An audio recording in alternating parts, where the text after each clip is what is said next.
नमस्कार साथियों, स्वागत है आप सभी का आपके अपने YouTube चैनल सरकारी भारत में। साथियों, जैसा कि आप सभी को पता है, सेंट्रल टीचर एलिजिबिलिटी टेस्ट केंद्रीय शिक्षक पात्रता परीक्षा सीटेट 2023 की बात करें या फिर हम 24 की बात करें, तैयारी तो हमारी 24 के लिए भी चलेगी, लेकिन 2023 में इस बार सीटेट होने वाला है। तो एक बार होगा या दो बार होगा, ये असमंजस की स्थिति आपके बीच में बनी हुई है। इस असमंजस की जो भी स्थिति बनी है उसको आज आप क्लियर कर लीजिए, साफ हो जाएगा आपके सामने कि आपका पेपर कब होने वाला है। तो देखिए, आपके दिमाग में दो ही चीज चल रही है। आपने सोशल मीडिया पर जहां जहां देखा होगा, बस यही देखा है, जुलाई में होगा या दिसंबर में होगा।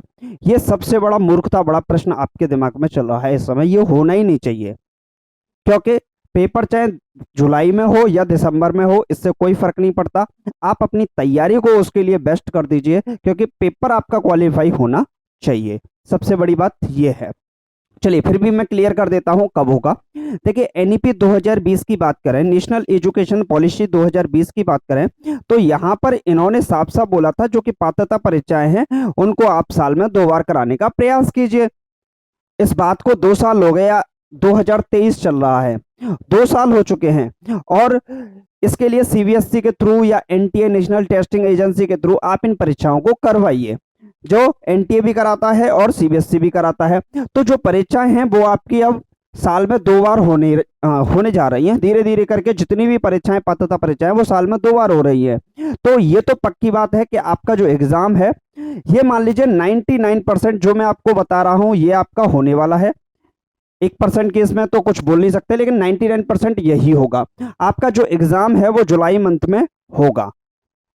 अब आप बोलोगे सर अभी तो अप्रैल का महीना चल रहा है, 23-24 अप्रैल तो अभी चल रही है, तो ये एग्जाम कैसे हो पाएगा। देखिए, दिसंबर तो ये तो 100% है कि दिसंबर में तो आपका पेपर होगा ही होगा, क्योंकि दिसंबर में तो हर बार आपका हो ही रहा है। लेकिन जुलाई के अंदर अप्रैल, मई और जून 2 महीने का समय है। अगर पिछला सीटेट देखा जाए जो अभी 2023 में जनवरी के महीने में जिसका पेपर हुआ था, दिसंबर में जिसका पेपर हुआ था, अगर उसको देखें तो हमें सिर्फ 1 महीने का वक्त दिया गया था।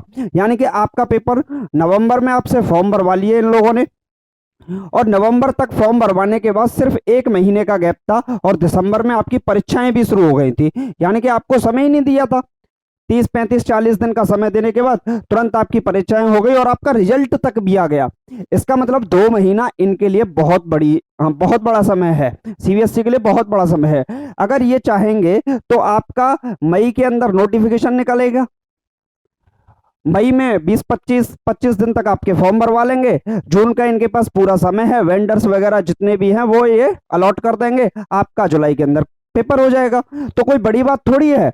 ये आप भूल जाइए कि जुलाई के अंदर पेपर नहीं होगा। ये चांसेस 99% है इस बार कि जुलाई के अंदर भी आपका पेपर देखने को आपको मिलेगा। तो ये तो कंफ्यूजन क्लियर हुआ। दिसंबर में तो होता ही होता है हर बार, ठीक। तो जुलाई के अंदर आपका पेपर होगा। इसके अंदर कुछ क्वेश्चंस और होते हैं जो आपके पूछे जाते हैं। सर फीस क्या होती है। देखिए, इसके अंदर 2 पेपर होते हैं, पेपर 1 होता है एक, और पेपर 2 होता है। ये होता है आपका प्राइमरी लेवल के लिए, ठीक, और ये होता है आपका जूनियर लेवल के लिए। तो प्राइमरी लेवल के लिए अगर आप फॉर्म फिलअप करते हैं तो 1,000 रुपये फीस होगी। जूनियर लेवल के लिए अगर आप फॉर्म फिलअप करते हैं तो भी 1,000 रुपये फीस होगी। अगर आप बोथ पेपर्स को फिलअप करते हैं तो आपके लिए 1,200 रुपये फीस होगी। कितने रुपए फीस होगी। 1,200 रुपये फीस होगी। अगर ओनली इसको भरते हैं, ओनली इसको, तो 1,000 रुपीज होगी। ओनली इसको भरते हैं तो भी 1,000 रुपीज होगी, अगर अकेले अकेले भरते हैं, ठीक, और दोनों को मिलकर भरते हैं तो आपकी 1,200 रुपये इसके अंदर फीस होती है। सिलेबस की बात कर लेते हैं, क्वालिफिकेशन। तो आपके पास जो आपकी ग्रेजुएशन है, ग्रेजुएशन होनी चाहिए आपकी। उसके साथ आपके पास चाहे तो बीएड होना चाहिए या फिर आपका बीटीसी होना चाहिए, तो आप इसमें फॉर्म फिलअप कर पाएंगे। ये तो सीधा सीधा है। सिलेबस की बात कर लें यहाँ पर, तो मैं सिलेबस के बारे में थोड़ा सा डिटेल में आपको बता देता हूँ। थोड़ा सा ही बताऊंगा, ज्यादा तो नहीं बताऊंगा। जो आपका सिलेबस रहता है,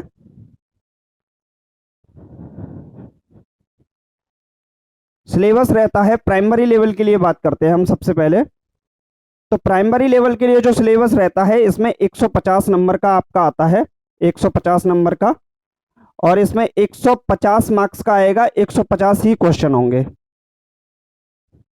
150 नंबर के 150 क्वेश्चन आपको इसके अंदर देखने को मिलेंगे, और आपको जो समय मिलेगा वो भी 2.5 घंटे का समय मिलेगा, यानी कि 150 मिनट का ही आपको यहाँ पर समय देखने को मिलेगा। 150 क्वेश्चन 150 नंबर के 150 मिनट में आपको सॉल्व करने हैं। इसके अंदर जो सब्जेक्ट रहती हैं, सबसे पहले सीडीपी आती है, चाइल्ड डेवलपमेंट एंड पेडागोगी, जिसकी मैंने प्रीवियस ईयर क्वेश्चंस पेपर जो होते हैं उनके आधार पर क्लासेस आपकी शुरू कर दी हैं। तो आप क्लासेस को लीजिए, प्रीवियस ईयर से लीजिए, क्योंकि यहाँ पर 90 से 95% क्वेश्चंस रिपीट होते हैं। तो यहाँ पर आप सीडीपी में जो 30 क्वेश्चन आते हैं उसमें से आपका स्कोर 28, 29 या 30 का रहेगा, ये मैं गारंटी ले रहा हूं अगर आप इस क्लास को लेते रहेंगे। क्लियर। इसके बाद अगर बात करें तो इसके बाद जो आता है वो दूसरा सब्जेक्ट होता है इसमें मैथ्स, जो कि 30 नंबर का होता है। इसके बाद जो तीसरा सब्जेक्ट होता है वो होता है ईवीएस एनवायरमेंटल स्टडीज, 30 नंबर का। इसके बाद आपकी हिंदी 30 नंबर की होती है और इंग्लिश 30 नंबर की होती है। अब देखिए, सबसे बड़ी बात यह है कि इसमें इसमें और इसमें और इसमें maths, EVS, Hindi, EWS, sorry, maths, EVS, Hindi और इंग्लिश, इन सभी जो चारों सब्जेक्ट हैं ये 30 नंबर के आते हैं। इनमें भी 15-15 नंबर की आपकी पेडागोगी पूछी जाती है, सब्जेक्ट रिलेटेड 30 नंबर की ये होती है। तो कुल मिलाकर अगर पेडागोगी की बात करें तो 90 नंबर की पेडागोगी आती है। तो यही आपके पेपर को क्वालिफाई कर देती है, ये सबसे बड़ी बात इसके अंदर देखने को मिलती है। तो पेडागोगी की क्लास आज से ही आप लेना शुरू कर दीजिए, क्योंकि ये अगर क्लास आप लेंगे तो आपको बेनिफिट हो जाएगा, वैसे ही पेपर निकल जाएगा। और 120 का स्कोर सोचा है, 120 प्लस का स्कोर, तो आप फिर क्लासेस पूर्णतः रूप से लेना शुरू कर दीजिए। जूनियर लेवल की बात करें इसमें, तो जूनियर लेवल में जो रहता है आपका, जूनियर लेवल में L2 की बात करें तो L2 के अंदर जो आपका सीडीपी आती है वो भी 30 नंबर की आती है। मैथ्स जो आता है वो भी 30 नंबर का आता है। साइंस आती है, इसमें साइंस या एसएसटी कोई एक चीज होगी आपके पास, तो वो भी 30 नंबर की होगी। इसके बाद इसमें इंग्लिश आती है 30 नंबर की, और इसके अंदर हिंदी आती है 30 नंबर की। तो कुल मिलाकर 150 क्वेश्चन होते हैं, 150 मार्क्स के होते हैं, और 150 ही मिनट आपको दिए जाते हैं। तो ये इसके अंदर पैटर्न रहता है जूनियर लेवल के अंतर्गत। तो आपका पेपर दिसंबर में भी होगा, 99% आपका पेपर जुलाई में भी होगा। तैयारी शुरू कर दीजिए। टॉपिक, छोटे छोटे टॉपिक्स हैं, उनकी क्लासेस मैंने स्टार्ट कर दी हैं, उनको भी लेते रहिएगा, आपको बेनिफिट इसका जरूर मिलेगा। क्लियर है? तो उम्मीद है आज का ये सेशन आपको ठीक लगा होगा। बाकी अब मिलते हैं हम अपनी नेक्स्ट क्लास के अंदर, जो क्लास होगी। क्लियर है? तो आप क्लास का बेनिफिट उठाइएगा। बाकी लाइक, सब्सक्राइब, कमेंट वगैरह अगर आप करना चाहें तो कर दीजिएगा, नहीं करेंगे तो भी चलेगा, पर लेकिन क्लासेस को लेते रहिए।